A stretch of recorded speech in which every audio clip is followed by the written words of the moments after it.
നമസ്കാരം. ആസ്ട്രോളജിക്കൽ ലൈഫിൻ്റെ മറ്റൊരു അധ്യായത്തിലേക്ക് ഏവർക്കും സ്വാഗതം. ഞാൻ മണിമംഗലം തിരുമേനി അരവിന്ദ് ഭാസ്കർ.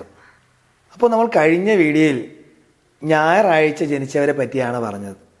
അപ്പോൾ ഇന്ന് തിങ്കളാഴ്ച ജനിച്ച വ്യക്തികൾക്ക് 2024 എങ്ങനെയായിരിക്കും? അപ്പോൾ തിങ്കളാഴ്ച നമ്മൾ ഏത് ഭഗവാനായിരിക്കും കൂടുതൽ പ്രാധാന്യം കൊടുക്കുക? ശിവനാണ്. അപ്പോൾ തിങ്കളാഴ്ച നമ്മൾ പൊതുവേ കൊടുക്കുന്നത് ശിവഭഗവാനാണ് കൂടുതൽ പ്രാധാന്യം കൊടുക്കുന്നത്.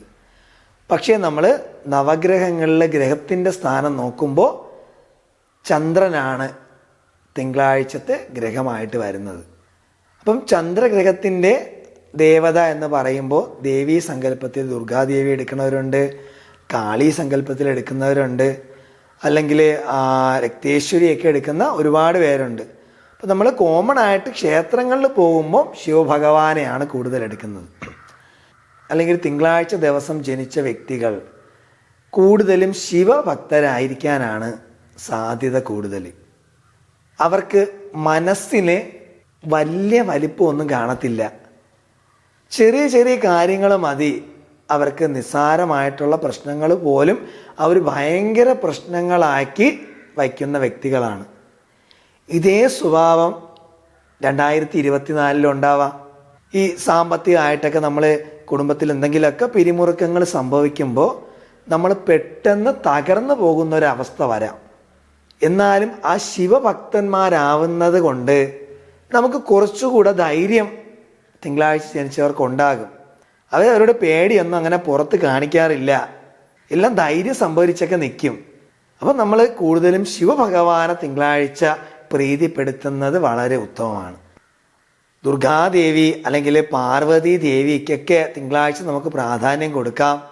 അല്ലെങ്കിൽ ഭദ്രകാളിക്കൊക്കെ നമുക്ക് എല്ലാവരും നമ്മൾ ചൊവ്വ വെള്ളിയൊക്കെയാണ് ഈ ദേവിക്ക് സങ്കല്പം കൊടുക്കുന്നത്. പക്ഷേ തിങ്കളാഴ്ച ദിവസം ചന്ദ്രഗ്രഹത്തിന് കൂടുതൽ പ്രാധാന്യം ഉള്ളത് കൊണ്ട് ദേവീക്ഷേത്ര ദർശനമൊക്കെ നടത്തുന്നത് വളരെ നല്ലതാണ്. അപ്പോൾ നമുക്ക് തൊഴിൽപരമായിട്ടൊക്കെ 2024 തിങ്കളാഴ്ച ജനിച്ചവർക്ക് വളരെയധികം മുന്നേറ്റങ്ങൾ ഉണ്ടാകാം. ഇപ്പോൾ ഉള്ള ജോലിയിലുള്ളവർക്കൊക്കെ എന്ത് ചെയ്യാം, ഒരുപാട് മെച്ചപ്പെട്ട അവസ്ഥ 2024 വരാം. അല്ലെങ്കിൽ ധനപരമായിട്ട് കുറച്ച് കാര്യങ്ങൾ അവർക്ക് കൂടുതൽ ലഭിക്കാം. എന്നാൽ ചില വ്യക്തികൾക്ക് എന്തുണ്ടാവും, ഈ പേടിയൊക്കെ കാരണം അവരവരുടെ തൊഴിലിൽ കുറച്ച് ശ്രദ്ധ കുറയ്ക്കും. അപ്പോൾ നമ്മുടെ വർക്ക് കംപ്ലീറ്റ് ചെയ്യാൻ പറ്റാതാവുമ്പോൾ എന്ത് ചെയ്യും, നമ്മൾ ചിലപ്പോൾ ജോലി എന്നൊക്കെ പറഞ്ഞു വിടാം. മാനസിക സമ്മർദ്ദം ഒരുപാട് കൊണ്ട് നമ്മൾ ചിലപ്പോൾ ജോലിക്കൊന്നും പോകാറില്ല. അങ്ങനെയൊക്കെ ഈ തിങ്കളാഴ്ച ജനിച്ചവർക്ക് വരാനുള്ള സാധ്യതയുണ്ട്. അപ്പോൾ നിങ്ങൾ അതൊന്ന് പ്രത്യേകം ശ്രദ്ധിക്കണം. അപ്പം ഭഗവാൻ ശിവൻ അല്ലെങ്കിൽ അത്രയും മഹാനായ വ്യക്തിയാണ്, അല്ലെങ്കിലും അത്രയും ഈശ്വരന്മാരിൽ തന്നെ ഏറ്റവും പ്രമുഖനായ ഒരു ഭഗവാനാണ് ശിവൻ. ഭഗവാനെ പൂജിച്ചത് കൊണ്ട് നമുക്ക് ധൈര്യം ഒന്നും കിട്ടണമെന്നില്ല. അതിന് നമ്മുടെ മനസ്സിനും കൂടെ ഒരു പാകപ്പെടുത്തിയെടുക്കുക. അപ്പോൾ തിങ്കളാഴ്ച ദിവസം എന്തൊക്കെ വഴിപാടായിരിക്കും നമുക്ക് പ്രത്യേകം ചെയ്യേണ്ടത്? ഭഗവാന് ജലധാര, മൃത്യുഞ്ജയ അർച്ചന. പാർവതി സങ്കല്പത്തിൽ ഭഗവാന് പിൻവിളക്കൊക്കെ കഴിപ്പിക്കുന്നത് എല്ലാ തടസ്സങ്ങളും മാറ്റിക്കിട്ടും. തിങ്കളാഴ്ച ദിവസം നീരാഞ്ജനം കഴിപ്പിക്കുന്നത് വിദ്യാതടസ്സത്തിന് വളരെ ഉത്തമമാണ്. അപ്പോൾ തിങ്കളാഴ്ച ജനിച്ച കുട്ടികൾക്ക് നല്ല ഉന്നത വിദ്യാഭ്യാസം നേടുന്നവരും ഉണ്ട്, അല്ലെങ്കിൽ കുറച്ച് വിദ്യാഭ്യാസം നേടുന്നവരും ഉണ്ട്. അപ്പോൾ ഈ വീഡിയോ ഒക്കെ കണ്ടുകൊണ്ടിരിക്കുന്ന നിങ്ങൾ തിങ്കളാഴ്ച ജനിച്ചവരായിരിക്കാം. നിങ്ങളുടെ മക്കൾക്ക് ചിലപ്പം വിദ്യാഭ്യാസപരമായിട്ട് ചിലപ്പോൾ പിന്നോക്കം നിൽക്കുന്ന അവസ്ഥയായിരിക്കാം. അയ്യോ, പോറ്റി പറഞ്ഞ കാര്യങ്ങളൊന്നും നമുക്ക് നടക്കണില്ല. അല്ല, എനിക്ക് കമൻസുകളൊക്കെ വരാറുണ്ട്. എല്ലാ ജ്യോത്സ്യന്മാരും ഇങ്ങനെയല്ലേ പറഞ്ഞത്, തിരുമേനി എന്തിട്ടാണ് ഇങ്ങനെ മാറ്റിയൊക്കെ പറഞ്ഞതെന്നൊക്കെ ചോദിച്ചിട്ട്. അപ്പോൾ ഓരോ വ്യക്തിക്കും ഓരോ അനുഭവങ്ങളാണ്. അപ്പോൾ നമ്മുടെ ജാതകങ്ങൾ നമ്മൾ കൃത്യമായിട്ട് പരിശോധിക്കണം. മേട രാശിയിൽ ജനിച്ച വ്യക്തികളുണ്ട്, ഇടവം, മിഥുനം, കർക്കിടകം. ഓരോ രാശിയിൽ വരുന്ന ലഗ്നത്തിൻ്റെ അടിസ്ഥാനത്തിലായിരിക്കും. ഇപ്പോൾ ഉദാഹരണം, ഇന്നിപ്പോൾ ഒരു ഇടവ ലഗ്നത്തിൽ തിങ്കളാഴ്ച ജനിച്ചൊരു കുട്ടിയാണെന്നിരിക്കട്ടെ. ഇപ്പോൾ ഈശ്വരാധീനം 12 വ്യാഴം നിൽക്കുകയാണ്. അപ്പോൾ എന്ത് ചെയ്തു, 12 വ്യാഴം മറഞ്ഞു. അപ്പോൾ കുട്ടിക്ക് എന്താണ്, ജന്മനാൽ ഈശ്വരാധീനം ഇല്ല. അപ്പോൾ നമ്മൾ വിദ്യാഭ്യാസപരമായിട്ട് എടുക്കുമ്പം 5ാം ഭാവത്തിലാണ് വിദ്യാഭ്യാസം അല്ലെങ്കിൽ മനസ്സിൻ്റെ സ്ഥാനമൊക്കെ നമ്മൾ ജ്യോത്സ്യന്മാർ ചിന്തിക്കുന്നത്. അപ്പോൾ നിങ്ങളൊന്ന് ആലോചിക്കുക, 5ാം ഭാവത്തിൽ ശുഭഗ്രഹം നിൽക്കുന്നു, 12 ഈശ്വരാധീനം മറഞ്ഞു. അപ്പോൾ കുട്ടി എങ്ങനെയായിരിക്കും? ഒരു സമ്മിശ്ര അല്ലെങ്കിൽ ഒരു ഇടത്തരം പഠിത്തമായിരിക്കും. ചില കുട്ടികൾ ഇതൊക്കെ ഇങ്ങനെ നിന്നാലും നല്ല പഠിത്തം വരാം, അല്ലെങ്കിൽ നല്ല പഠനത്തിലോട്ടൊക്കെ വരാം. എന്നിട്ടാണ് അവർക്ക് വേണ്ട വിധത്തിലുള്ള അർച്ചനകൾ, വഴിപാടുകളൊക്കെ കുട്ടിയുടെ അമ്മ ചെയ്യുന്നുണ്ടായിരിക്കാം, അല്ലെങ്കിൽ അച്ഛനമ്മമാരുടെ സുഹൃതങ്ങൾ കൊണ്ട് അങ്ങനെ സംഭവിക്കാം. അപ്പം പൊതുവേ നമ്മൾ ഈ ഗ്രഹനിലകൾ പരിശോധിക്കുമ്പം ഇടവരാശിയിൽ ജനിച്ച കുട്ടിക്ക് തിങ്കളാഴ്ച ജനിക്കാം. പക്ഷെ 12 ഈശ്വരാധീനം നിൽക്കുന്ന സമയത്ത് നമുക്ക് എന്ത് ചെയ്യാം? ഒരു ജ്യോത്സ്യന്മാരും പറയില്ല കുട്ടിക്ക് നല്ല ഈശ്വരാധീനം ഉണ്ടെന്ന്. പിന്നെ എങ്ങനെ പറയാം? ശുഭഗ്രഹങ്ങളുടെ അടിസ്ഥാനത്തിലും നമുക്ക് ആ കുട്ടിയുടെ ജാതകം പരിശോധിക്കാം. അപ്പം തിങ്കളാഴ്ച ജനിച്ച കുട്ടികൾക്ക് നല്ല വിദ്യാഭ്യാസത്തിലേക്ക് പോകാനുള്ള സാധ്യതയൊക്കെ കാണുന്നുണ്ട്.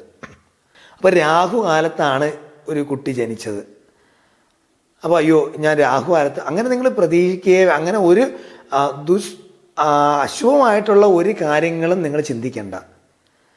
രാഹുകാലത്ത് നിങ്ങൾ എന്ത് ചെയ്യുക? ഗണപതിക്ക് ഒരു നാളികേരവും കറുകമാലയും കൊണ്ട് ചാർത്തി നോക്കൂ, നിങ്ങളുടെ എല്ലാ തടസ്സങ്ങളും മാറും.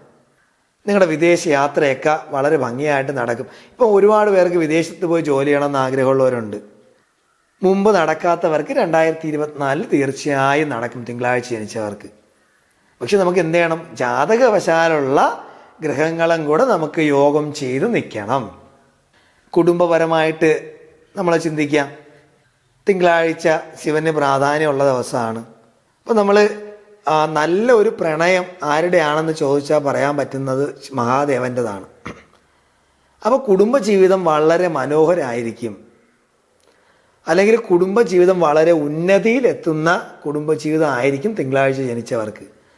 പക്ഷെ നമ്മൾ അപ്പോഴും ശ്രദ്ധിക്കണം, ഈ ജാതകങ്ങളിൽ 7ാം ഭാവത്തിൽ വന്നു കയറുന്ന പെൺകുട്ടി അല്ലെങ്കിൽ വന്നു കയറുന്ന പുരുഷ ജാതകം നീചമാണെങ്കിലും വീട്ടിൽ കലഹങ്ങൾ സംഭവിക്കാം. അപ്പോൾ തിങ്കളാഴ്ച ജനിച്ചതുകൊണ്ട് മാത്രം നമുക്കിതൊന്നും എടുത്ത് പറയാൻ പറ്റില്ല. അതുപോലെ ഇപ്പോൾ ഒരു വാഹനം വാങ്ങിക്കണം അല്ലെങ്കിൽ വസ്തു വാങ്ങിക്കണം, ഇതിനൊക്കെ തിങ്കളാഴ്ച ജനിച്ച വ്യക്തിക്ക് വളരെ ഉത്തമമാണ് 2024. പക്ഷേ ജാതകത്തിൻ്റെ അടിസ്ഥാനം കൂടെ അടുത്ത് നിങ്ങൾക്ക് വിശ്വാസമുള്ള ഒരുപാട് ജ്യോതിഷന്മാർ കാണും, ഒരുപാട് നിങ്ങളെ വിശ്വസ്ത നേടിയെത്ത പോറ്റിമാർ കാണും. അവരെയൊക്കെ കൊണ്ടുപോയി നിങ്ങളൊന്ന് ജസ്റ്റ് ഒന്ന് നിങ്ങളതിനെ അത് ഓട്ടിച്ച് നോക്കുക, അല്ലെങ്കിൽ ആ ഗ്രഹങ്ങൾ നമ്മളൊന്ന് പരിശോധിക്കുകയും ചെയ്താൽ ചെറിയ മൈന്യൂട്ടായിട്ടുള്ള എന്തെങ്കിലുമൊക്കെ പ്രശ്നങ്ങൾ, അല്ലെങ്കിൽ ആ രാശിക്ക് പ്രശ്നങ്ങളോ അല്ലെങ്കിൽ ദശാസന്ധിക്ക് ദോഷമൊക്കെ നിൽക്കുന്ന സമയമാണ്. അതിനൊന്ന് ചെറുതായിട്ട് പരിഹരിച്ച് പോയാൽ തിങ്കളാഴ്ച ദിവസം ജനിച്ച നിങ്ങൾക്ക് ഉറപ്പായിട്ട് ഉന്നതിയിലെത്താൻ സാധിക്കും. അങ്ങനെ ഒരു വർഷം തന്നെയാണ് 2024. അപ്പോൾ നമുക്ക് ആരോഗ്യപരമായിട്ട് നോക്കാം. വൈദ്യനാഥനാണ് ഭഗവാൻ, ഇല്ലേ? അപ്പോൾ അസുഖങ്ങൾക്ക് ശമനം ഉണ്ടാകും 2024 നിങ്ങൾക്ക്. അപ്പോൾ നിങ്ങൾ പ്രത്യേകം ശിവഭഗവാനെയും ദുർഗാദേവി, പാർവതി ദേവിക്കൊക്കെ അർച്ചനകൾ, വഴിപാടുകളൊക്കെ കഴിപ്പിക്കുന്നത് നിങ്ങൾക്ക് വളരെ ഉത്തമമായിരിക്കും 2024. അപ്പം തിങ്കളാഴ്ച ദിവസം ജനിച്ച എല്ലാ വ്യക്തികളും മഹാദേവനെയും പാർവതി ദേവിയെയും ദുർഗാ ഭഗവതിയെയും നവഗ്രഹങ്ങളിൽ ചന്ദ്രൻ എന്ന് പറയുന്ന ഗ്രഹത്തെയും പൂർണ്ണമായിട്ട് കൈയെടുത്ത് കുമ്പിടാമെങ്കിൽ നിങ്ങളുടെ എല്ലാ കാര്യങ്ങളും മംഗളമായിട്ട് തന്നെ ഭവിക്കും. നിങ്ങൾ അതിൽ യാതൊരു ഉപേക്ഷയും വിചാരിക്കരുത്.